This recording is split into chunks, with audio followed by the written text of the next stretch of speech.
Hello guys! In today's video, you will learn how to create PayPal.me link. So without further ado, let's get started. So first, what you're going to do is to open your PayPal account.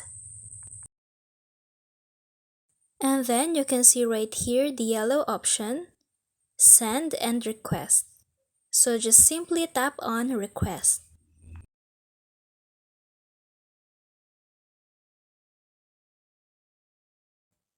From Request, you can see that you can share your link, send invoice, and split the bill. So click on Share Your Link. It will then direct you to create PayPal.me link. Just click on that. You can also add photo if you want or just skip it. And then now you can now create your PayPal.me link. Just click on Agree and Create.